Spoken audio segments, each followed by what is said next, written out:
எல்லாருக்கும் வணக்கம்.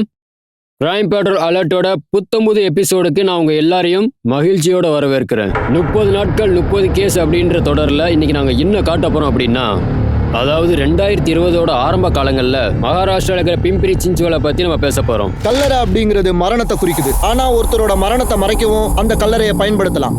ஒருத்தரோட மனசுக்குள்ள கெட்ட குணம் இருந்தா மட்டும்தான் இந்த மாதிரி கொடூரமான வேலையை பண்ண முடியும்னு நான் சொல்ல வரேன். இந்த பொண்ணோடைய கேஸ்லயும் இந்த மாதிரி தான் நடந்திருக்குது. அதாவது புதைக்கப்பட்ட அந்த பொண்ணோட ரகசியங்கள் அது கொஞ்சம் கொஞ்சமா வெளியே வர ஆரம்பிச்சதும் இந்த செய்தி ஒரு மாசம் முழுக்க மீடியால பரபரப்பா இருந்தது.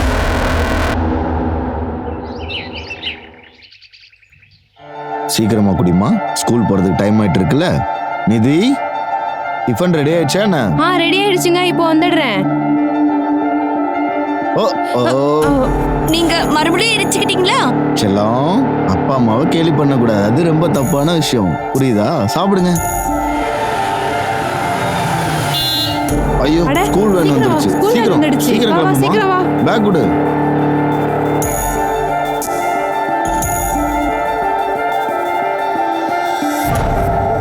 ஓ, ஃபைனலி நம்ம 2 பேரும் சேர்ந்து நம்ம பொண்ணை ஸ்கூலுக்கு அனுப்பிட்டோம். நாம இல்ல, நீங்க தான். நான் அவளுக்கான லஞ்ச் மட்டும் தாங்க ரெடி பண்ணி கொடுத்தேன்.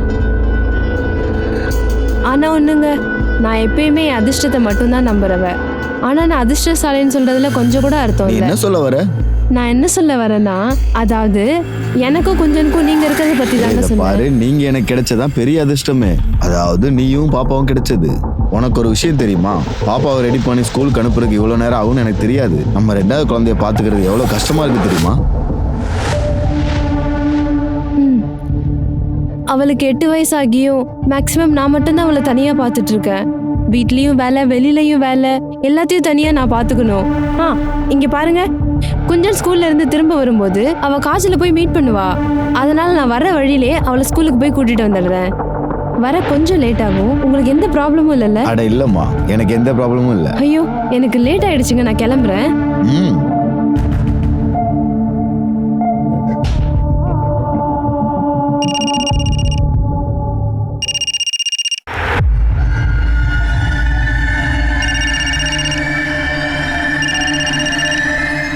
சரிங்க, நான் போயிட்டு வரேன். பார்த்து போயிட்டு வா. ஹலோ மேடம், நீங்க இதை யூஸ் பண்ணி பாருங்க. நீங்க இப்போ பாத்தீங்கன்னா காய்கறி வெட்ட 1 மணி நேரம் ஆகும் இல்லையா? ஆனா இதுல வெட்டினீங்கன்னா 5 நிமிஷத்துல நீங்க காய்கறி வெட்டிடலாம். இத்தனை நாளா இதை ஏன் கொண்டு வந்து கொடுக்கலன்னு கண்டிப்பா நீங்க கிட்ட கேட்பீங்க மேடம்.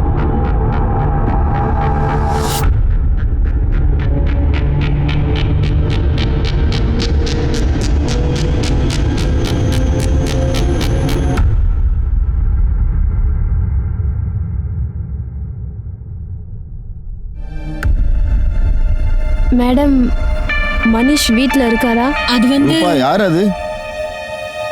நீயா? அம்மா, நீ எதுக்கு இங்க வந்த? இங்க பாருங்க, எனக்கு கொடுக்க போற ஷேரை பத்தி உங்க வக்கீல் உங்ககிட்ட பேசினாரா? முதல்ல இங்க இருந்து போ. என்னையே தொந்தரவு பண்ணிட்டு இருக்க? உன்னோட ஷேரை கேட்டு வந்தியா என்ன? அது மட்டும் இல்லாம உனக்கு என்ன குறைச்சல? நீ கல்யாணம் பண்ணிட்ட, நல்லா தானே வாழ்ற. உனக்கு வேற என்ன வேணும்? இங்க பாருங்க, நான் என்னோட ஷேரை கேட்க தான் இங்க வந்தேன். பிச்சை எடுக்கிறதுக்காக ஒன்றும் இங்க வரல. வாயை மூடு.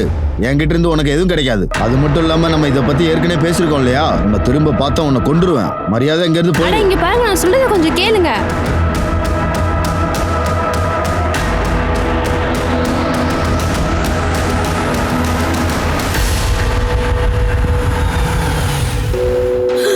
என் செல்ல பேத்தி வந்துட்டாளே. கிச்சனுக்கு யூஸ் பண்ற கத்தியை ரெடி பண்ணி வைங்க. அதோட ஸ்டாக் டபுள் மடங்கு தேவைப்படுது. அதை ரெடி பண்ணி வைங்க. சரி, நான் சீக்கிரமா அங்க வந்துடுறேன். ஓகே ஆன்ட்டி, வந்துட்டேன். செல்லம், நீ வந்துட்டியா? இன்னைக்கு உனக்கு ஒரு சர்ப்ரைஸ் இருக்கு. பாட்டி, சீக்கிரம் கொண்டு வாங்க. உனக்கு போலி பிடிக்கல? நான் உனக்காக ஸ்பெஷலா இத சமைச்சேன். சாப்பிட்டு சொல்லு. ரொம்ப டேஸ்டா இருக்கு. சரி, உனக்கு என்ன ஹோம்வொர்க் கொடுத்திருக்காங்கன்னு பார்க்கலாம். வேணாம், இப்போ வேண்டாம். இப்போ ஹோம்வொர்க் வேண்டாம். முதல்ல லூடோல நம்ம ஒரு கேம் விளையாடலாம். நீங்க தோத்து போயிட்டீங்கன்னா நான் என்னோட ஹோம்வொர்க் பண்ணுவேன். சரி, நான் உன்கிட்ட தோத்துருவேனா? பார்க்கலாமா? 1 2 3 4. நான் தான் ஜெயிச்சேன்.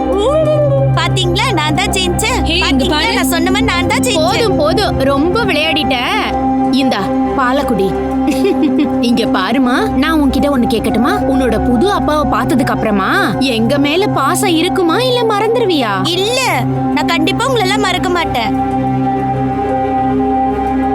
குஞ்சன், நான் கேக்குறதுக்கு உண்மையை மட்டும்தான் சொல்லணும். உன்னோட அம்மா உன்னோட புது அப்பா கூட சந்தோஷமா இருக்காங்க. எங்க அம்மா எங்க அப்பா கூட ரொம்ப சந்தோஷமா இருக்காங்க. அட மேடம், வாழ்த்துக்கள். அப்தாப்போட புது மனைவி நீங்க தானே? அஃப்தாவா? இல்ல, நீங்க தப்பா புரிஞ்சிட்டு இருக்கீங்க. ஓ, என்ன மன்னிச்சிருங்க, நான் வரேன். நீ தொழிலுக்கு புதுசாக வந்திருக்கியா?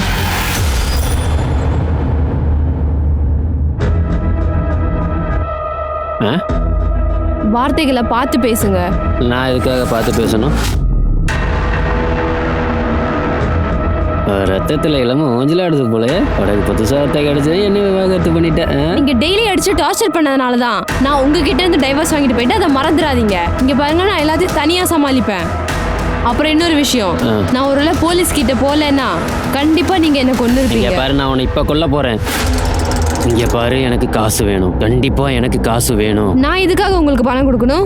என்கிட்ட எந்த பணமும் இல்ல. எனக்கு கண்டிப்பா பணம் வேணும். உன் கூட ஒருத்த வாழ்ந்துட்டு இருக்கான்ல, அவன்கிட்ட கேட்டு எனக்கு சேர வேண்டிய பணத்தை என்கிட்ட வந்து கொடு. இல்லைன்னா நான் உன்னை என்ன பண்ணுவேன்னு எனக்கு தெரியாது. நீ அப்பத்துல இருந்தே ஒரு ரவுடி தானே?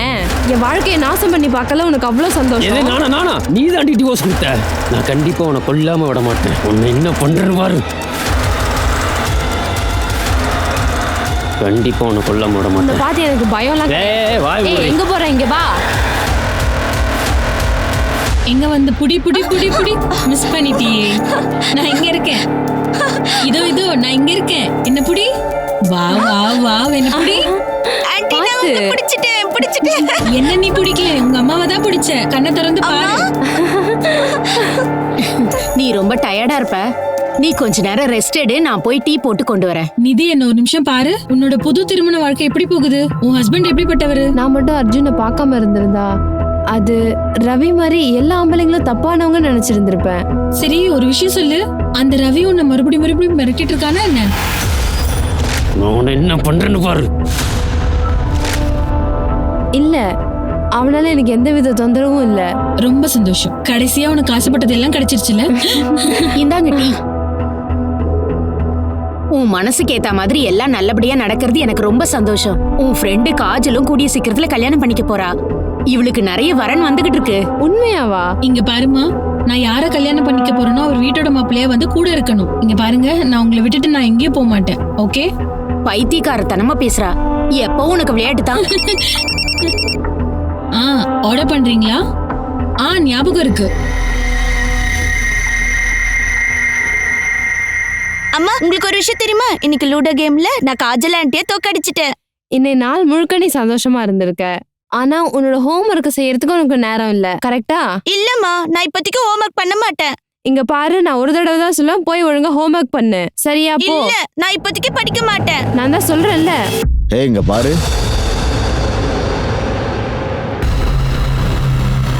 சரி, நாங்கள் கிளம்புறோம். புது ஆஃபீஸ். இவங்க என் ஊரை சேர்ந்தவங்க. சும்மா ஜாலியாக உட்காந்து பேசிட்டு இருந்தோம். இதை பாருமா, ஆண்டி வீட்டில் சந்தோஷமா இருந்தியா? ஆமா, நாங்க 2 வாட்டி லூடோ கேம் ஆடினோம். மறுபடியும் நான் தான் ஜெயிச்சேன்.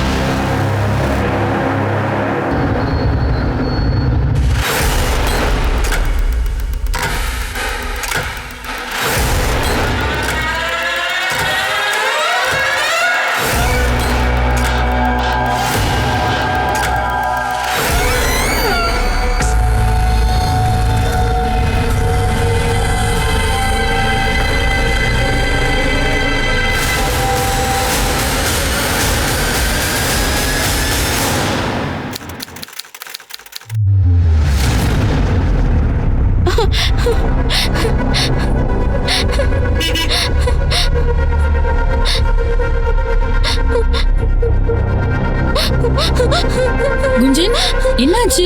நீ ஏன் அழுவுற? நான் ரொம்ப நேரமா கதை தட்டிட்டு இருக்கேன். பாட்டி எங்க போயிட்டாங்க? இங்க பாருமா, பாட்டி கோயிலுக்கு போயிருக்காங்க. அதான் கதவை சாத்திட்டு போயிருக்காங்க. அதுக்கு என்ன அழுவுற? என் அம்மாவை அர்ஜுன் அப்பா அடிச்சுட்டே இருக்காரு.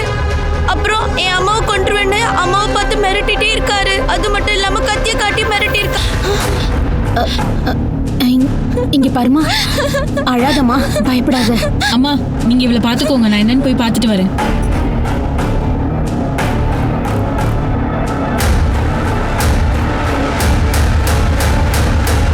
நிதி எங்க? அவ வீட்டுல இல்ல, எங்க போனா தெரியல. தெரியாது அப்படின்னா நீ அவகிட்ட சண்டை போட்டிருக்க. அது மட்டும் இல்லாம அவகிட்ட கத்தி கட்டி மிரட்டி இருக்க. இல்ல அவளை கொண்டுட்டியா என்ன? ஒழுங்கா உண்மையை சொல்லு. நான் சொல்றது உனக்கு புரியலையா என்ன? அவ வீட்டை விட்டு வெளில போயிட்டா. அவ எங்க இருக்கான்னு எனக்கு தெரியாது. எங்க போனா? எதுக்காக போனா? எங்க 2 பேருக்குள்ள சண்டை வந்துருச்சு. அவ ட்ரெஸ் எடுத்துட்டு கிளம்பிட்டா. இங்க பாரு, அவ உன்னை விட்டுட்டு ட்ரெஸ் எடுத்துட்டு போயிட்டான்னு சொல்றத நான் நம்பல. ஆனா ஒரு விஷயம், அவ குஞ்சனை விட்டுட்டு தனியா போக மாட்டா. அவ போன் ஸ்விட்ச் ஆஃப்னு வருது. அவ எங்க இருக்கான்னு சொல்லு. நீ சொல்ல மாட்ட, நானே பாத்துக்கிறேன். நிதி, நிதி, நிதி, நிதி, நிதி எங்க போயிட்டான்னு சொல்லு. உண்மையை சொல்லு. நிதி என்ன பண்ணன்னு சொல்லு. ஒருவேளை உன்னால அவளுக்கு ஏதாவது ஆயிருந்ததுன்னா நான் உன்னை சும்மா விட மாட்டேன், புரியுதா? ஏய், நீ என்ன பைத்தியமா? உன் பைத்தியக்காரத்தனத்தை இங்க காட்ட வேண்டிய அவசியம் இல்லை.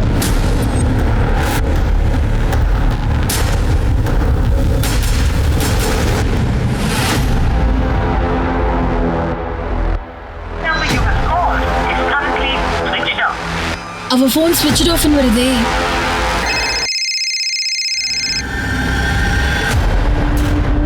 ஹலோ மனிஷ், மனிஷ், நிதி உங்களை பாக்குறதுக்காக வீட்டுக்கு வந்தாலா என்ன? ஏய் காஜல், நிதியோட வாழ்க்கையில் நடக்கிறதுக்கும் எனக்கு எந்த சம்மந்தமும் இல்லை. அதை முதல்ல நீ புரிஞ்சுக்க. இதுக்கப்புறம் நீ எனக்கு கால்லாம் பண்ண வேணாம், புரியுதா? ஏய், அவ காணாம போயிட்டானா அவ கண்டிப்பா ஒளிஞ்சுதான் இருப்பா. எனக்கு அவளுக்கு ஜீவனாம்சம் கொடுக்கறதுக்கு விருப்பமே கிடையாது. அது மட்டும் இல்லாம இந்த நாடகத்தை நீங்க 2 பேரும் சேர்ந்து தான் பண்றீங்க. நீங்க 2 பேரும் தப்பான பொண்ணுங்க, புரியுதா? இங்க பாரு, பேசும்போது என்ன பேசுறன்றத பார்த்து பேசணும். அப்படி இல்லைன்னா நானே வந்து உன்னை அடிப்பேன். சரி இங்க வா, நீங்க வாடி வா. நான் இப்படி பேசினாதான் நீ என்கிட்ட பேசாம இருப்ப. வா, எந்த பிரச்சனை வந்தாலும் நான் ஃபேஸ் பண்ண தயாரா இருக்கேன். அவ எங்க போனான்னு எனக்கு எதுவும் தெரியாது, புரியுதா?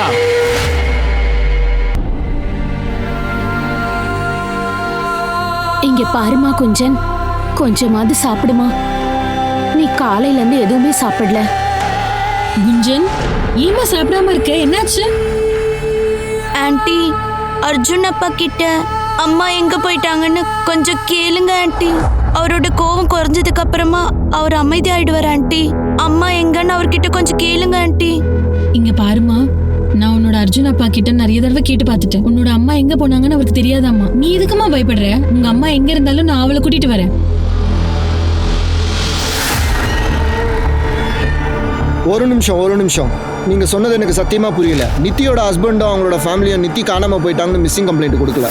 ஆமா, அவங்க ஃப்ரெண்டு நீங்க ஏன் கம்ப்ளைண்ட் கொடுக்க வந்திருக்கீங்க? சார், கடந்த 1 மாசமா நிதியோட ஹஸ்பண்ட் நிதியை பத்தி உண்மையை தெரிஞ்சுக்கிட்டதுனால அவர்கிட்ட சண்டைக்கு போயிருக்காரு. அவளை அடிச்சிருக்காரு. சார், ஒரு நாள் அவர் எல்லாம் மீறி பாருங்க போயிட்டாரு. மேடம், நான் ஸ்பெஷல் டியூட்டிக்கு போய் ஆகணும். சாரி, உங்களோட கேஸ் என்னன்னு நான் புரிஞ்சுக்கிட்டேன். உங்க ஃப்ரெண்டு கோவத்துல வீட்டை விட்டு வெளில போயிருக்காங்க. அவங்க கோவம் போனதும் கண்டிப்பா வருவாங்க. நீங்க வெயிட் பண்ணுங்க. சார், தயவு செஞ்சு நான் சொல்றதை புரிஞ்சுக்கோங்க. சார், நிதி காணாம போயிட்டா. நிதி போன் ஸ்விட்ச் ஆஃப்னு வருது. ஹலோ சார், சார், என்னங்க?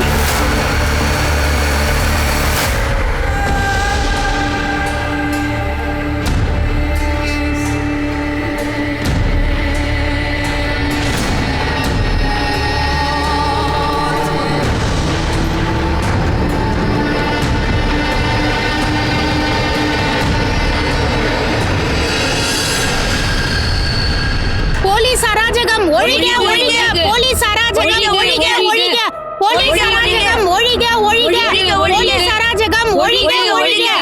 என்னோட ஃப்ரெண்ட் நிதி காணாம போய் 20 நாள் ஆச்சு. அவ காணாம போயிட்டான்னு கம்ப்ளைண்ட் கொடுக்க நிறைய தடவை வந்துட்டேன். ஆனா PSI ராபர்ட் என் கம்ப்ளைண்ட்டை மதிக்கவே இல்ல. என் ஃப்ரெண்டு வேணும்னே வீட்டை விட்டு வெளில போயிட்டான்னு சொல்லிட்டு இருக்காரு. நித்தியோட விஷயத்துல காஜல் ஒரு பெரிய போராட்டமே பண்ணாங்க. இந்த கேஸ் மீடியாவால போலீஸ்க்கு அழுத்தம் கொடுத்தது. SSP காதுக்கும் போச்சு. இந்த கேஸை விசாரிக்க சொல்லி சர்க்கிள் ஆபீஸ் வரைக்கும் அவர் உத்தரவு போட்டாரு. காஜல் அவங்களோட கோரிக்கையை ஏற்று 1 மாசத்துக்கு அப்புறமா ஸ்பெஷல் டீமா அவங்க அனுப்புனாங்க.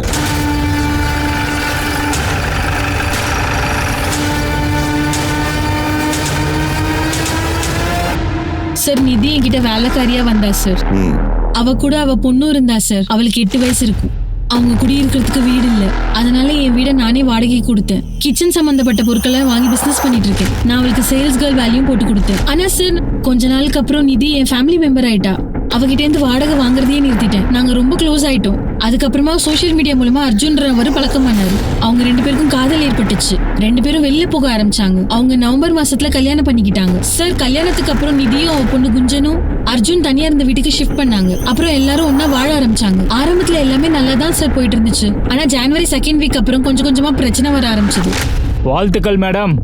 மேடம், நான் அஃப்தாஃப்க்கு ரொம்ப நாளாக கால் பண்ண முயற்சி பண்ணிட்டு இருக்கேன். ஆனால் ஃபோன் சுவிட்ச் ஆஃப். தயவு செஞ்சு அவர் எனக்கு ஃபோன் பண்ண சொல்லுங்க மேடம். இங்க பாருங்க, நீங்க தப்பா புரிஞ்சிட்டு இருக்கீங்க.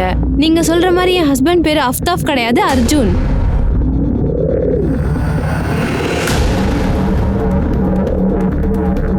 அன்னைக்கு நீங்க என்னோட வீட்டுக்கு வந்துட்டு போனீங்க தானே? மேடம், கரெக்டாக சொல்லிட்டீங்க மேடம். நீங்கள் வீட்டுக்கு வந்து நமாஸ் பண்ண சொல்லி உங்கள் ஹஸ்பண்ட் தான் எங்களை வர சொன்னார் மேடம். இப்போ நீங்கள் சொல்லிட்டு இருக்கீங்களே அர்ஜுன்னு, அந்த அர்ஜுன் பாய் தான்.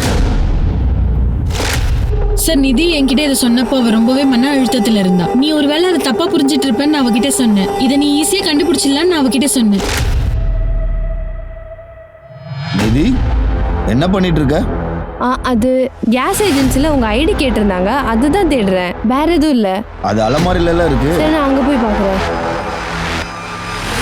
ஏய் நிதி,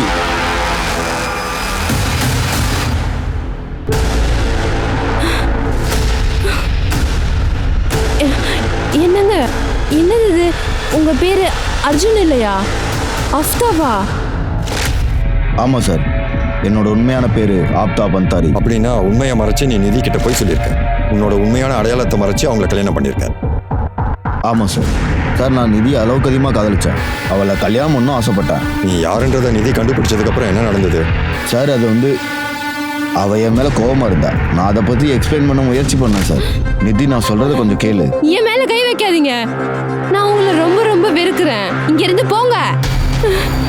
நான் உன்னை அளவுக்கு அதிகமாக லவ் பண்றேன் நிதி.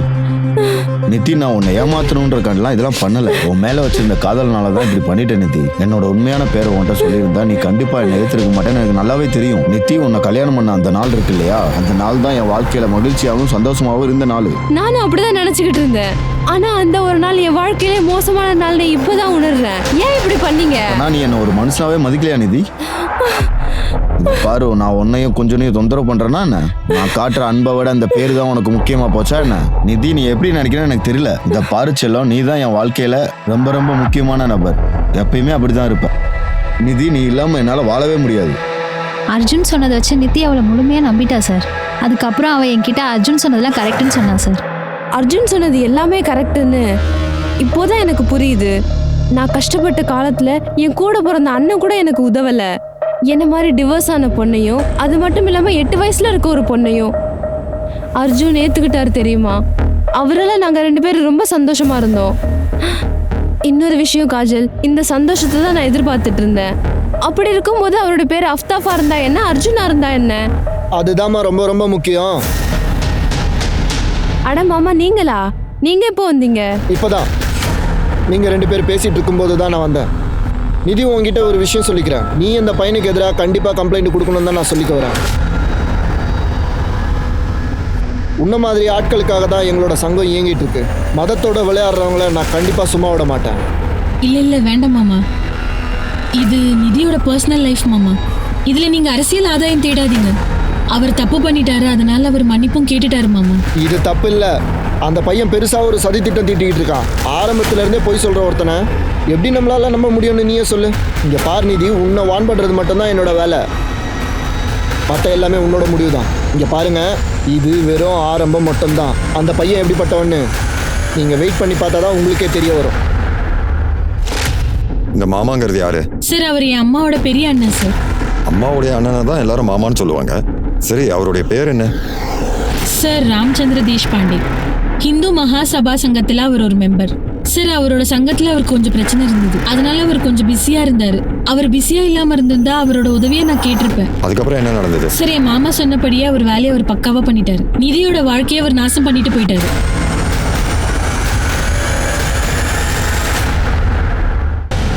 மோஷிக வாகன மோகன ஹஸ்த சாமன கர்ண விளம்பித. 2 பேரும் என்ன பண்றீங்க? இந்த வேலையை விட்டுட்டு நமாஸ் மட்டும் தான் பண்ணணும். நான் எதுக்காக நமாஸ் பண்ணணும்? ஏன்னா நான் உனக்கு தாலி கட்டின புருஷன். நமாஸ் பண்ற மட்டும் தான் உன் வேலை. இல்ல இவன் இந்த மாதிரி ட்ரெஸ்ஸை போட்டு கிளம்பிட்டா நல்ல ட்ரெஸ்ஸை போட்டு அனுப்பு. குஞ்சன், உனக்கு நம்ம சொல்லி கொடுக்க நாளைக்கு இங்கே ஒருத்தர் வராரு. நீ குளிச்சுட்டு ரெடியாக இருக்கணும், சரியா? நிதி அழாத. இங்க பாரு நிதி, நீ அழுதுட்டு இருந்தா எந்த பிரயோஜனமும் இல்ல. எல்லா ட்ரெஸ்ஸையும் எடுத்துக்கிட்டு குஞ்சனை கூட்டிட்டு இந்த வீட்டுக்கு வந்துரு. இப்பவே அந்த ஆளை மறந்துடு. இல்ல, என்னால மறக்க முடியாது காஜல். நான் ஒரு நாள் இல்ல ஒரு நாள் அவரை மாத்திருவேன்னு முழுசா நம்புறேன். அப்படி பண்ணலன்னா இந்த உலகமே என்னை பார்த்து சிரிக்கும். என்னோட செகண்ட் மேரேஜும் வீணா போச்சுன்னு சொல்லுவாங்க. நிதி, இந்த உலகத்தை பார்த்து பயந்து அதுக்காக உன் வாழ்க்கையை அழிச்சுக்க அவசியம் இல்லை நிதி. சொல்றது புரியுதுல்ல? அந்த புறம்போக்கு என்ன பண்றேன்னு மட்டும் பாரு. கடமைகளையும் அவமானத்தை பத்தி நீ எனக்கு சொல்லித்தர வேண்டாம். நிதியும் குஞ்சனையும் டார்ச்சர் பண்றதை நிறுத்தல அப்படின்னா கண்டிப்பா போலீஸ் கிட்ட கம்ப்ளைண்ட் பண்ணுவேன். உன்னை சும்மா விட மாட்டேன், புரியுதா? சார், இந்த ஆளு நிதியும் குஞ்சனையும் டெய்லி டார்ச்சர் பண்ணிட்டே இருந்திருக்கான் சார். தினமும் அவகிட்ட சண்டை போட்டிருக்கான், டார்ச்சர் பண்ணிருக்கான் சார். அப்புறம் அந்த சின்ன பொண்ணு எங்க அம்மாவை காப்பாத்துங்கன்னு சொல்லிட்டு ஓடி ஓடி வருவா சார். ஆண்டி ஆண்டி, எங்க அப்பா அம்மாவை போட்டு அடிக்கிறாரு. அவங்க பயங்கரமா சண்டை போட்டுக்கிறாங்க. என் கூட வாங்க, அம்மா அழுதுட்டே இருக்காங்க. சார், அன்னைக்கும் அதே தான் சார் நடந்தது. அந்த பொண்ணு என்கிட்ட வந்தா சார். அதுக்கப்புறம் நான் நிதிக்கு கால் பண்ணேன் சார். ஃபோன் ஸ்விட்ச் ஆஃப்னு வந்தது. இப்போ வரைக்கும் ஃபோன் ஸ்விட்ச் ஆஃப் தான் சார் வருது. இதோ இந்த ஆள் தான் ஏதோ பண்ணிருப்பான்னு எனக்கு உறுதியா சொல்ல முடியுது சார். சார், நான் அவகிட்ட பிரியாணி செய்ய சொன்னது தப்பா என்ன? ஃபியூச்சர்ல அவ கஷ்டப்படக்கூடாது இல்லையா? குஞ்சனுக்கு நமாஸ் பத்தியும் அப்புறம் மரியாதை அவமானம்னா என்னன்னு சொல்லி கொடுத்தேன் சார். சார் சார், நான் அல்லா மேல சத்தியமா சொல்றேன், நான் நிதி எதுவும் பண்ணல, நம்புங்க. 8 வயசு பொண்ணு போய் சொல்ற அப்படின்னு நீ சொல்ல வரியா என்ன? நீ நிதியை கத்தியை காட்டி சார், நான் அவளை கோவத்துல மிரட்டினேன் சார். அதுக்காக நான் தான் அவளை கொன்னேன்னு சொல்றதுல எந்த அர்த்தமும் இல்லை சார். சார், நான் உங்ககிட்ட ஒரு விஷயம் சொல்றேன். இதோ இந்த பொண்ணுக்கு கெட்ட பழக்கம் இருக்கு. என் ஒய்ஃப் நிதி ரொம்ப அப்பாவி சார். இவ தான் என் ஒய்ஃபை தூண்டி விட்டுட்டே இருக்கா. இவனால தான் எங்களுக்குள்ள சண்டை வர ஆரம்பிச்சிச்சு. இவ தான் சார் தப்பு பண்ண. என்ன நான் தப்பு பண்ணவளா? நான் அவளை தூண்டி விடுறேனா? நீ என்ன தப்பு சொல்றீங்க? இது பார்க் இல்ல போலீஸ் ஸ்டேஷன். நீ உட்காருமா. காஜல தப்பு சொல்றதுக்கு முன்னாடி நீ இதை யோசனை பண்ணி பாரு. நிதியோட லாஸ்ட் லொகேஷன் உன்னுடைய வீட்டை தான் காட்டுது. அந்த நேரத்துல நீயும் உன்னோட வீட்டில் தான் இருந்திருக்க. இதுக்கான அர்த்தம் நீங்க 2 பேருமே அங்கதான் இருந்திருக்கீங்க, அப்படிதானே? ஆனாலும் அவன் எங்க போனான்னு உனக்கு தெரியாதுன்ற. என்ன ஆச்சு? என்ன ரொம்ப சைலண்ட் ஆயிட்ட? அன்னைக்கு என்ன நடந்தது நான் சொல்லட்டுமா? அன்னைக்கு நிதி உன்னோட வீட்டில் தான் இருந்திருக்காங்க. நீ இருக்கும்போது அங்க உன்னாலதான் ஏதாவது ஆயிருக்கணும். நான் சொல்றது எல்லாமே சரியானது தானே? சரி, இவனோட வீட்டை சர்ச் பண்ணுங்க. நான் எதுவும் பண்ணல சார். உண்மையாக சார் சொல்றேன். கலப்பு திருமணத்தால ஒரு சமூகம் சாதியை தூக்கி போட்டு செழிப்பா இருக்கும். நம்மளோட அரசியலமைப்பு சட்டம் இதை ஆதரிக்குது, அனுமதி கொடுக்குது. ஆனா நம்ம சமூகத்துல ஜாதி வெறி பிடிச்சிருக்கிற சில பேருங்க இதை பெரிய தப்புன்னு சொல்றாங்க. நாங்கெல்லாம் சட்டத்துக்கு அப்பாற்பட்டவங்கன்னு அவங்க சொல்றாங்க. அது மட்டும் இல்லாம அவங்களே சில பேருக்கு தண்டனையும் கொடுக்குறாங்க. அர்ஜுன் தேசாய் என்கிற அப்தாப் அன்சாரி தன்னை லவ் பண்ண ஒரு பொண்ணை இவர் கல்யாணம் பண்ணிக்கிட்டாரு. அவர் லவ்வுக்கு பின்னாடி ஏதாவது காரணம் இருக்கா? இல்ல இந்த கல்யாணம் அவரோட பிளானா? அவரோட கல்யாணத்துக்கு பின்னாடி ஏதோ ஒரு காரணம் இருக்குன்னு தான் நான் நம்பிட்டு இருக்கேன். அவங்க எங்க போயிருப்பாங்க? யாராவது கடத்திட்டு போயிருப்பாங்களா? இல்ல ஒருவேளை அவங்க தலைமறைவா இருப்பாங்களா? நிதி உயிரோட இருக்காங்களா இல்ல செத்து போயிட்டாங்களான்னு இது வரைக்கும் யாருக்குமே சரியா தெரியல. இந்த வீடு முழுக்க நல்லா தேடி பாருங்க.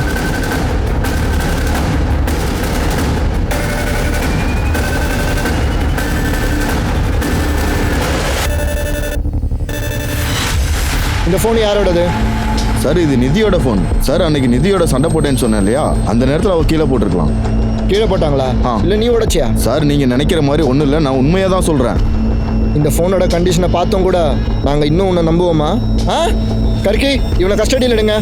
சார் சார், நான் எதுவும் பண்ணல சார். நான் எதுவும் பண்ணல சார், நம்புங்க. இதுக்கு முன்னாடி அவர் ரொம்ப நல்லவரா தான் இருந்தாரு. அவர் என்னையும் எங்க அம்மாவையும் நல்லா பாத்துக்கிட்டாரு. அதுக்கப்புறமா அவர் என்னோட ஃபர்ஸ்ட் அப்பா மாதிரி அவர் எப்பவுமே எங்க அம்மா கிட்ட சண்டை போட்டுட்டே இருந்தாரு. உன்னோட ஃபர்ஸ்ட் அப்பா அம்மா கிட்ட சண்டை போட்டுட்டே இருப்பாரா? ஆமா, அவர் அம்மாவை மீட் பண்ணும் போதெல்லாம் என் அம்மா கூட அவர் சண்டை போட்டுட்டே இருப்பார் சார். போய் சொல்றியா? எனக்கு எதுவும் தெரியாது நினைச்சியா? அவன் பேர் அர்ஜுன் இல்ல, அத்தாப்பு. உன் ஆசைக்காக யார் கூட வேணா போவியா நீ? இங்க பாரு, குழந்தை இருக்கிறப்ப இந்த மாதிரிலாம் தயவு செஞ்சு பேசாத. உனக்கு அசிங்கமா இல்ல? ஏய், உன் அட்வைஸ்லாம் எனக்கு தேவையில்லை. இங்க பாரு, நீ என்ன வேணா பண்ணி தொலைச்சுக்கோ. ஆனா என்னோட பொண்ணை நீ தான் பத்திரமா பாத்துக்கணும். அது மட்டும் இல்லாம எனக்கு பணம் வேணும். எனக்கு நீ பணம் கொடுத்தே ஆகணும். பணம் மட்டும் கொடுக்கல உன்னை கொன்றுவேண்டி. சார், நான் சொல்றத கேளுங்க. அவ தான் என்ன டிவோர்ஸ் பண்ணான், நான் அவளை டிவோர்ஸ் பண்ணல சார். அது மட்டும் இல்லாம அவ எனக்கு ஜீவனாம்சம் கொடுக்கல சார். உங்க சட்டத்துல ஓட்ட நிறைய இருக்கு சார். அது சரி, நீ அவளை என்ன பண்ண? நீ அவங்கள கொலை பண்ணிருக்க. பாடி அப்படி எங்க தான் மறைச்சு வச்சிருக்க? இல்ல சார், நிதி காணாம போனப்ப நான் அங்கதான் சார் இருந்தேன். இவங்க கிட்ட சொல்லி அங்க கேளுங்க. நான் என்ன பண்ணணும்னு நீ சொல்ல வேண்டிய அவசியம் இல்ல சார். நீங்க என்ன சந்தேகப்படுறதுக்கு பதிலா நீங்க ஒரு வேலை பண்ணலாம் சார். அதாவது நிதியை கொலை பண்ணவன நீங்க ஃபாலோ பண்ணலாம். யாரு? அத்தாப்பா? இல்ல இல்ல, அவன் பேரு அப்தாப் இல்ல, அவன் பேரு ஐயக்கேடா இருக்கு. ஒரு நிமிஷம் இருங்க சார், நானே காட்டுறேன். இதோ இவதான் சார். இவ பேரு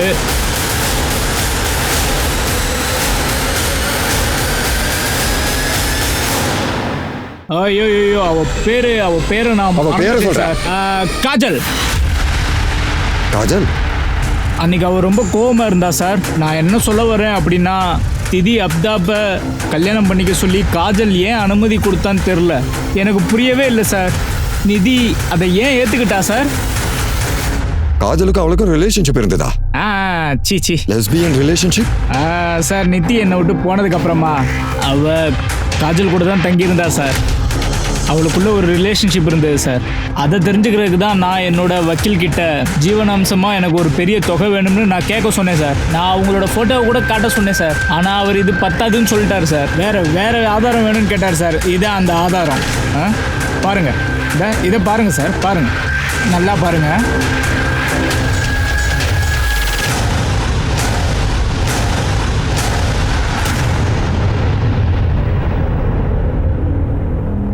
சார், இந்த குடிகார பையன் ரவி சொல்றதை வச்சு பார்க்கும்போது என்ன தோணுதுன்னா, கண்டிப்பா காஜல் தான் நிதியை கடத்திருக்க வாய்ப்பு இருக்குன்னு தோணுது சார். ஏன்னா நிதி காஜலை வேண்டான்னு சொல்லிட்டு அப்தாப் என்கிற அர்ஜுன் தேசாயை கல்யாணம் பண்ணிக்கிட்டாங்க. சார், இந்த நிதியோட போட்டோஸ் மீடியால வைரல் ஆனதால ஒவ்வொரு கிராமத்துல நகரத்துல இதை கண்டிப்பா பார்த்திருப்பாங்க. ஆனா எந்த ஒரு இன்ஃபர்மேஷனும் நம்மளுக்கு கிடைக்கவே இல்லையே சார். இந்த குடிகார ரவி காஜல் அப்புறம் நிதியோடைய பிரிண்ட் போடப்பட்ட போட்டோவை எங்கேயும் காட்டவே இல்லை. அவன் நம்ம கிட்ட இதை வேணும்னே தான் காட்டியிருக்கான். அதனால இவன் மேலதான் எனக்கு சந்தேகமா இருக்கு. நீங்க ஒரு வேலை பண்ணுங்க வித்யா. சார், காஜலுடைய ஸ்டாஃப்ஸ் விசாரணை பண்ணி பாருங்க. ஏதாவது சந்தேகம் இருந்ததுன்னா காஜல் கிட்ட தான் நாம இதை பத்தி விசாரிச்சாகணும்.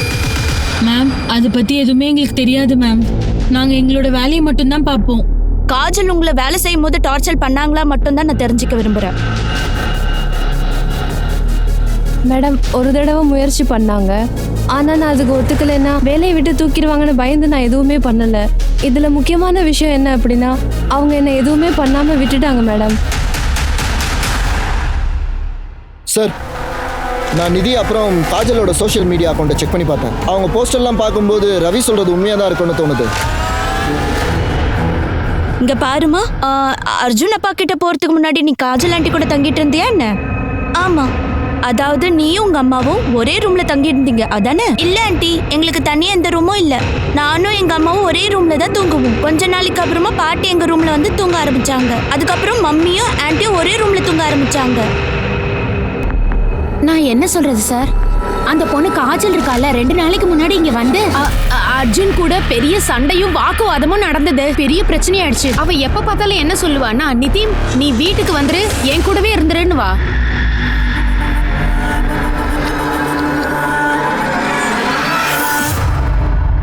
காஜல், நான் சந்தோஷமா இருக்கேன். என்னோட முதல் சேலை நான் முடிச்சிட்டேன். அதுவும் 3000 ரூபாய்க்கு. Thank you Kajal, thank you so much. நீ எனக்கு தேங்க்யூ சொல்ல வேண்டிய அவசியமே இல்லை. நான் தான் சொன்னேன் இல்லையா, உனக்கு யாரோட ஆதரவும் தேவையே இல்லை நிதி.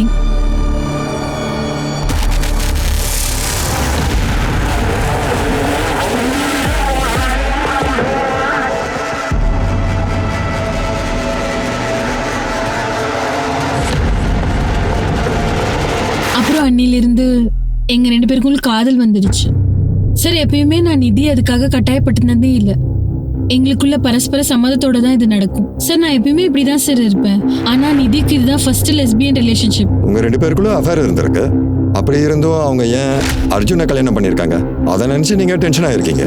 இல்ல சார், உண்மையை சொல்லணும்னா நான் அன்னைக்கு டென்ஷனா தான் சார் இருந்தேன். ஆனா நிதி சந்தோஷமா இருக்கணும் தான் சார் ஆசைப்பட்டேன்.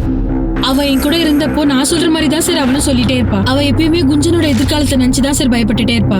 அப்பா அம்மா பாசம் கிடைக்கணும்னு ஆசைப்பட்டா சார். அவ அர்ஜுனை போய் மீட் பண்ணா. நான் அதுக்காக அவளை என்கரேஜ் பண்ணேன் சார். இன்னும் ஒரு நல்ல பொண்ணா காட்டிக்கணும் அப்படின்றதுக்காக நீ இதெல்லாம் பண்ணியிருக்க. ஆனா அவ இல்லாம உன்னால இருக்க முடியாதுன்றதை நீ தெரிஞ்சுக்கினதுக்கு அப்புறமா நீ ஒவ்வொரு நாளும் அர்ஜுன் வீட்டுக்கு போயிருக்க, அவன் கூட சண்டை போட்டிருக்க. அது மட்டும் இல்லாம நிதி நீ என் கூட வந்துருன்னு அவகிட்டயும் சொல்லியிருக்க. இல்ல சார், நான் அர்ஜுன் கிட்ட சண்டை போட்டது நிதிக்காக இல்ல சார். நிதியோட அண்ணன் மனிஷ் அர்ஜுனுக்காக சண்டை போட்டப்போதான் நான் அர்ஜுன் கிட்ட சண்டை போட்டேன். ஏன்னா மனிஷ் அவரோட சொத்துலேருந்து ஒரு பங்கு கூட நிதிக்கு கொடுத்ததே கிடையாது. அன்னைக்கு மனிஷ் கிட்ட சண்டை போட்ட விபின் ராபத் நான் கண்டுபிடி திட்டினேன். ஏன்னா அவன் நிதி கிட்ட தப்பா முயற்சி பண்ணான். யார் அந்த விபின் ராபத்? அந்த ஆளுக்கும் நிதிக்கும் என்ன சம்பந்தம் இருக்கு? அந்த ஆள் ஒரு கஸ்டமர் சார்.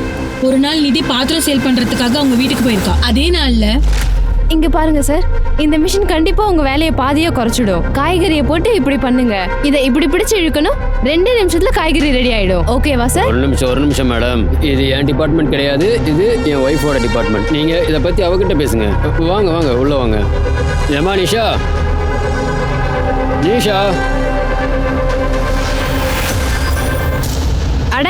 எதுக்காக இப்ப கதவை சாத்துறீங்க? என் ஒய்ஃப் வீட்டில் இல்லை, நீ பயப்படாத. இங்க பாருங்க, இப்ப நான் போகணும். இதை பத்தி நான் யாருக்கிட்டையும் சொல்ல மாட்டேன். நான் இப்ப வெளியே போகணும். எங்க ஏய், போற? என் மேல இருந்து கையிடுங்க. நான் இப்பவே வெளியில போகணும். இல்ல அதுக்கப்புறம் நிதி என்கிட்ட இதை பத்தி சொன்னா சார். அதுக்கப்புறம் என்கிட்ட வேலை பார்க்குற எல்லா பொண்ணுங்களையும் அங்க கூட்டிட்டு போனேன் சார். நாங்க அவன் வீட்டுக்கு போய், ஏண்டா டேய், உனக்கு என்ன தைரியம் இருந்தா இப்படி பண்ணிருப்பேன்? உனக்கு தைரியம் அதிகமா என்ன? சட்டையை கழட்டு கழட்டு கழட்டு சட்டையை கழட்டுறா கழட்டு. ஏய் அத கூட ஒரு பொண்ணு மேல கை வச்சா என்ன ஆகும்னு இப்போ உனக்கு புரிஞ்சிருக்கும். இத பத்தி கம்ப்ளைண்ட் பண்ணலாம்னு முடிவு பண்ணி நாங்க போலீஸ் ஸ்டேஷன்ல கம்ப்ளைண்ட் பண்ணோம் சார். கண்டிப்பா அது உங்க ரெக்கார்ட்ஸ்ல இருக்கும். வேணா கிராஸ் செக் பண்ணிக்கோங்க சார். சார், நான் நிதியை அளவுக்கு அதிகமா காதலிச்சேன். ஆனா அவளை காயப்படுத்தணும்னு நான் எப்பயுமே நினைச்சது இல்ல சார். சரி, நீங்க இப்ப போலாம். உங்களுக்கு என்ன தோணுது? அவ போய் பேசுறான்னு தோணுது சார். சரி, எனக்குள்ள என்ன தோணுதுன்னா, ஒருவேளை அவளுக்கு அந்த அர்ஜுன் மேல வெறுப்பு இருந்திருக்கலாம். ஆனா சார், நம்ம மீதி இருக்கிற எவிடன்ஸை இக்னோர் பண்ண முடியாது. நிதிக்கு யாருமே ஹெல்ப் பண்ணாதப்போ இவ மட்டும் தனியா போய் ஹெல்ப் பண்ணியிருக்கா சார். அது மட்டும் இல்லாம நிதியோட பொண்ணை தான் வீட்லயே வச்சிருக்கான். நீங்க ஒரு வேலை பண்ணுங்க சர்க்கே. நிதியோட அண்ணா மகேஷையும் அப்புறம் விபின் ராவத்தையும் எப்படிப்பட்டவங்கன்றதை நீங்க கொஞ்சம் விசாரிங்க. நிதி காடா போய் 1 மாசத்துக்கு மேல ஆச்சு சார். அவங்க உயிரோட இருப்பாங்கன்னு நினைக்கிறீங்களா? கண்டிப்பா இல்ல. நான் இத்தனை நாளா அவ எங்கேயாவது ஒளிஞ்சுக்கிட்டு இருப்பா அப்படின்னு நினைச்சிட்டு இருந்தேன். ஆனா நம்ம கிட்ட இருக்கிற டீட்டெயில்ஸ் படி அவ கண்டிப்பா ஒளிஞ்சிருக்க மாட்டான்னு தான் எனக்கு தோணுது.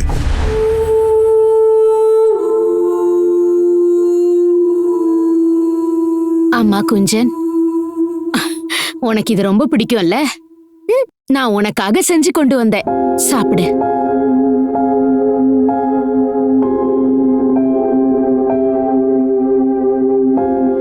சரி சரி, முடிச்சிடலாம். ஓகே.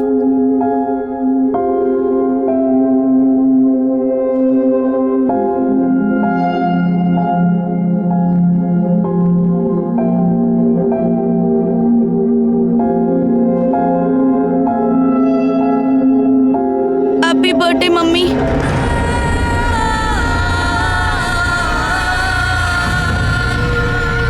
குஞ்சன்,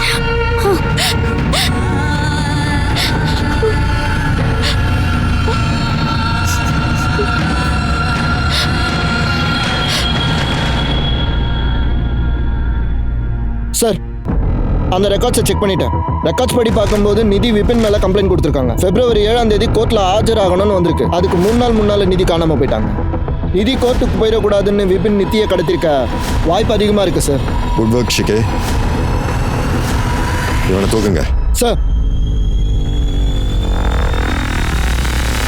உண்மையை சொல்ல போறியா இல்லையா? ஓடா. சார் உண்மையை சொல்லு. உண்மையை சொல்லு. நீ நிதியை என்ன பண்ண? அவங்கள கொலை பண்ணிட்டியா? அவங்க பாடி எங்க தூக்கி போட்ட? இல்ல சார், எதுவும் பண்ணல சார். அன்னைக்கு தெரியாம ஒரு சின்ன தப்பு பண்ணிட்டேன் சார். ரேப் பண்ண முயற்சி பண்ணிருக்க, அது சின்ன தப்புன்னு சொல்றேன். சார், நான் உண்மையதான் சார் சொல்றேன். என்னோட ஒய்ஃப் 2 மாசத்துக்கு முன்னாடி அவன் அம்மா வீட்டுக்கு போயிட்டான். நானும் அவ்வளவுதானே, எனக்கு சபலம் ஏற்பட்டுருச்சு சார். அன்னைக்கு நிதி வீட்டுக்கு வந்தப்போ நான் ரேப் பண்ண முயற்சி பண்ணேன் சார். அது தப்பு தான் சார். நான் நிறைய தடவை அவங்க கிட்ட மன்னிப்பு கேட்டேன் சார். ஆனா அவங்க என்னை மன்னிக்கவே இல்லை சார். நான் அவங்களுக்கு செட்டில்மெண்ட் பண்றதுக்காக கொஞ்சம் பணம் கொடுக்கலான்னு நினைச்சிட்டு இருந்தேன் சார். அவங்க கோர்ட்ல கேஸ் வாபஸ் வாங்குவாங்கன்னு நினைச்சேன். அவ்வளவு தூரம் அடி வாங்கி நீங்க மறுபடியும் வந்திருக்கீங்க பாத்தீங்களா? உங்களை மறுபடியும் போலீஸ் கிட்ட கூட்டிட்டு போனவா என்ன? பரமா, நான் சொல்றது தயவு செஞ்சு கேளு. அன்னைக்கு நடந்ததை தயவு செஞ்சு மறந்துடு. நான் ஒரு சின்ன தப்பு பண்ணிட்டேன். அதுக்காக தயவு செஞ்சு நீ என் வாழ்க்கையை மட்டும் அழிச்சிடாத. நான் உங்ககிட்ட மன்னிப்பு கேட்டுக்கிறேன். அது மட்டும் இல்லாம நான் உனக்கு பணம் கொடுக்கவும் தயார். நான் பணத்துக்கு ஆசைப்படுவேன்னு நினைச்சிட்டீங்களா? அதுவும் இல்லாம நீங்க பண்ணது சின்ன தப்பா? இங்க பாருங்க, நான் யாருங்கிறத கண்டிப்பா காட்டாம விட மாட்டேன். மரியாதையா கிளம்புங்க. ஏமா வேணாம், இங்க பாரு சார். நான் அவங்கள சமாதானப்படுத்த எவ்வளோ முயற்சி பண்ணாலும் அவங்க சமாதானம் ஆகவே இல்லை. அது மட்டும் இல்லாமல் பைத்தியக்கார ஃப்ரெண்டு இருக்கா இல்லையா, அவள் எல்லாரும் முன்னாடி வச்சு அசிங்கப்படுத்திட்டா சார். அது மட்டும் இல்லாமல் ஃப்ரெண்டு நேற்றிக்கிட்டேன் எனக்கு தண்டனை கொடுக்கணும்னு சொல்லிகிட்டே இருந்தா சார். நான் எவ்வளோ தடவை மன்னிப்பு கேட்டு பார்த்துட்டேன் சார். நான் இங்கேயே செத்துணும்னா சார். நீ சாவலாம் மாட்டேன், அழுகி போயிடுவேன் சார். அவர் அப்பாவி சார். சரிக்கே, நிதியோட அண்ணா மனிஷ் பத்தி ஏதாவது தகவல் கிடைச்சதா? சார், அவரை பத்தின இன்ஃபர்மேஷன் வாங்குறதுக்காக வித்யா போயிருக்காங்க. நிதி அப்புறம் மனிஷ் சின்ன வயசுல இருந்து தெரியும். அவங்க 2 பேரையும் ரொம்ப வருஷமா பாத்துக்கிட்டு இருக்கேன். குல்கர்னி சார் ஆபீஸ்ல இருந்து வீட்டுக்கு வரும்போது சாப்பிடறதுக்கும் குழந்தைங்களுக்கு வாங்கிட்டு வருவாரு. அப்ப அந்த மனிஷ் இருக்கான்ல, நிதிக்கு கொடுக்கற ஸ்நாக்ஸையும் எடுத்து ஒளிச்சு வச்சுப்பான். இப்ப நீங்களே சொல்லுங்க, அவனோட சொத்தையெல்லாம் அவளுக்கு விட்டு கொடுப்பானா என்ன? நிதி ஒரு நாள் அவ சொத்தை கேட்கறதுக்காக இந்த வீட்டுக்கு வந்தா மேடம். உனக்கு கொஞ்சம் கூட அறிவு இல்லையா என்ன? மரியாதையா போயிடு, இல்லைன்னா கொன்றுவேன்.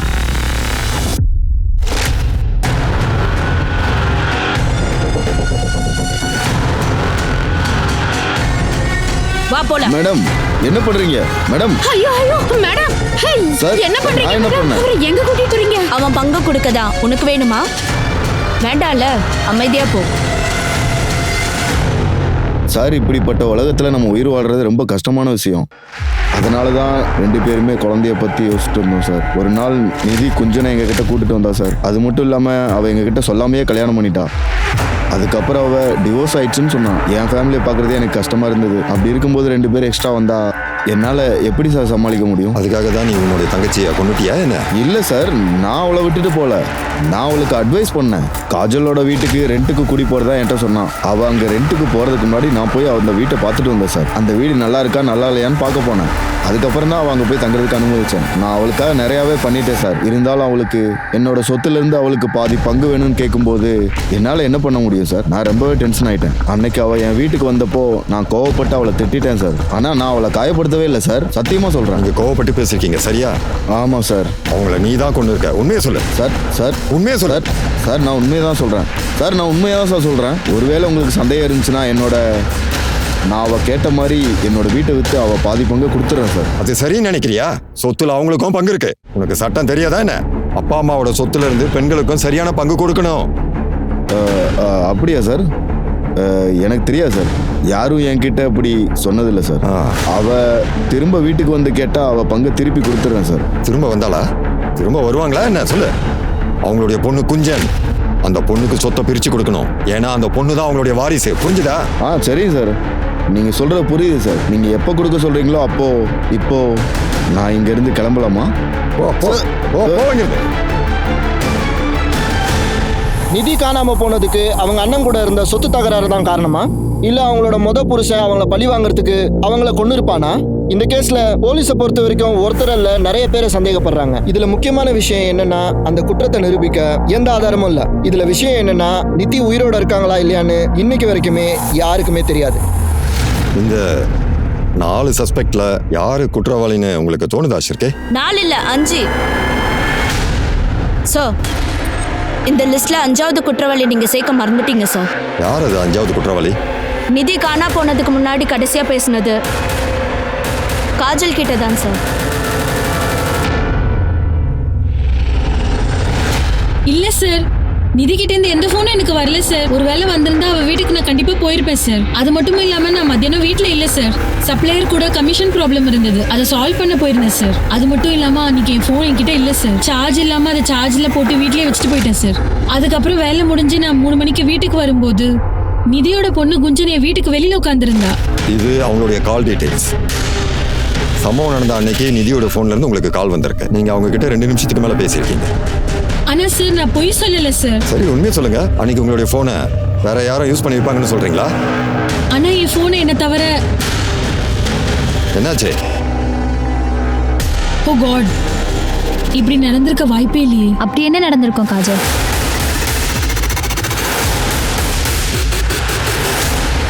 இங்க பாரு, இங்க இருந்து நான் போறதுக்கு முன்னாடி நாம கண்டிப்பா ஏதாவது பண்ணியாகணும். நாம என்ன பண்ணலாம் அப்படின்னு நீயே சொல்லு. நீங்க என்ன பண்ணணுமா? நீங்க எதுவும் பண்ண வேணாம், நான் பண்ணிட்டு தான் வந்திருக்கேன். எனக்கு எல்லாமே தெரிஞ்சு போச்சு. நீங்க என்ன பண்ணீங்கன்னு எனக்கு நல்லாவே தெரிஞ்சு போச்சு. நீங்க 2 பேரும் எவ்வளவு பெரிய நாடகத்தை போட்டிருக்கீங்க. நீங்க 2 பேரும் போலீஸ் கிட்ட உண்மையை சொல்லிதான் ஆகணும்.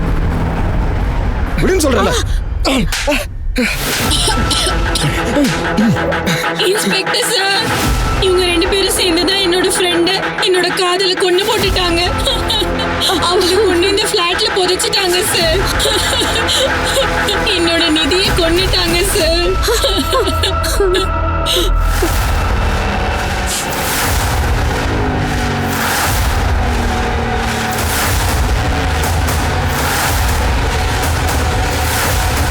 ஒரு நிமிஷம். இந்த பேக் யாருடையது? இந்த பேக் நிதியோடது சார். அப்புறம் இந்த சாரி? இந்த சாரியும் நிதியோடது தான்.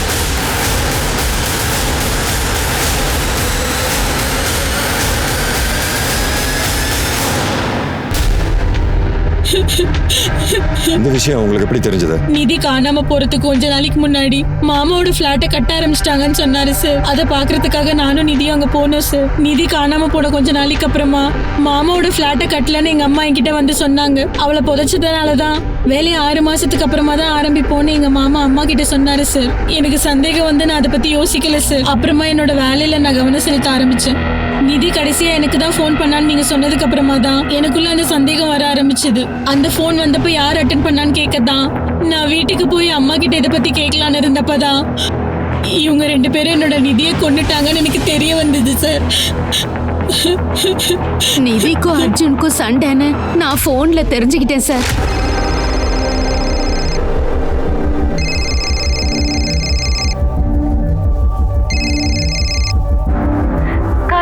இதுக்கு மேல என்னால இருக்க முடியாது. எதையும் தாங்குற சக்தி எனக்குள்ளேயும் கிடையாது. இங்க பாருமா நிதி, நான் காஜலோட அம்மா பேசுறேமா. போன் சார்ஜ்ல போட்டு அவ வெளியே போயிருக்காமா. சரி, என்னம்மா ஆச்சு? நீ ஏன் அழற? இதுக்கு மேல என்னால தாங்க முடியாது ஆண்டி. கண்டிப்பா இதுக்கு மேல என்னால முடியவே முடியாது ஆண்டி. நான் கொஞ்ச நாள் மட்டும் உங்க கூட வந்து தங்கலாமா? இது உன்னோட வீடு மாதிரிமா. நீ எப்ப வேணாலும் வரலாம். ஆனா அது நான் இப்போ கோயிலுக்கு போறேன். அதுக்கப்புறமா நான் அண்ணனோட பிளாட்டுக்கு போறேன். சரியா? நீ அங்க வந்து வீட்டோட சாவியை வாங்கிட்டு போமா. சரிங்க ஆண்டி, நான் வந்து வாங்கிக்கிறேன். என்னை விட்டுட்டு நீ எங்கேயும் போக கூடாது, புரியுதா? நான் போவேன். அதுவும் நான் இப்போவே போவேன். கண்டிப்பா உங்களால என்ன தடுக்கவே முடியாது. நீ எப்படி போற நானும் பாக்குறேன். என்ன பண்றீங்க? எதுக்கு போன் அடிக்கிறீங்க? இதோ பாரு, நீ இந்த வீட்டை விட்டு எப்படி போறன்னு நானும் பாக்குறேன். நிதியோட வீடு என் வீட்ல இருந்து 15 நிமிஷம் தூரத்துல தான் இருக்கு. அவ சீக்கிரம் வீட்டுக்கு வந்துருவான்னு நான் நினைச்சேன். அதனால நான் என் அண்ணனுக்கு ஃபோன் பண்ணி அவரை சீக்கிரமா பிளாட்டுக்கு வாங்கன்னு சொன்னேன். வந்துட்டியாமா? வணக்கம் ஆண்டி. வணக்கம்மா. அது சாவி என்கிட்ட கொடுத்தீங்கன்னா நான் போற வழியில குஞ்சனை கூட்டிட்டு போயிடுவேன். உடனே தரமா.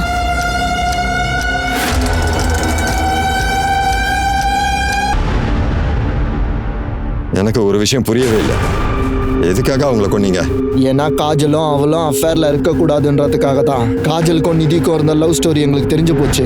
தான் ஒரு பையனை கல்யாணம் பண்ணிக்கிறேன்னு காஜல் மட்டும் அப்படி எங்ககிட்ட சொல்லி இருந்தான்னா நிதி கண்டிப்பா திரும்ப உயிரோட வந்திருப்பா. ஆனா காஜல் இந்த கல்யாணத்துக்கு ஒத்துக்கல. அதுக்கப்புறம் நான் நிதியோட வாழ்க்கையை இல்லாம பண்ணிட்டேன். தயவு செஞ்சு என்ன மன்னிச்சிடுமா. நான் தப்பு பண்ணிட்டேன்.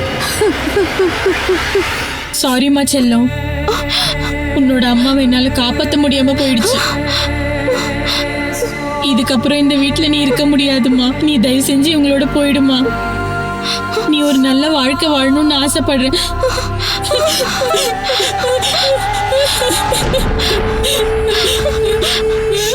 அன்பையும் பண்பையும் கொடுக்கறது ஒவ்வொரு குடும்பத்துல இருக்கிற பெற்றோரோட பொறுப்பு. தங்களோட பிள்ளைகளோட வாழ்க்கை சுதந்திரமா இருக்கணும்னு மட்டும்தான் நினைக்கிறாங்க. யாராவது ஒருத்தர் அவங்க வரம்பை மீறி முயற்சி பண்ணும்போது அது யாரா இருந்தாலும் சரி, தங்களோட குழந்தைங்க மூலமா அவங்களும் ஒரு பாடத்தை கத்துக்கிறாங்க. காஜலோட அம்மா லதாவும் இதைத்தான் பண்ணியிருக்காங்க. அதாவது அவங்க பொண்ணு தப்பான வழியில போகாம இருக்கிறதுக்காக ஒரு 8 வயசு பொண்ணை அனாதையாக்கிட்டாங்க.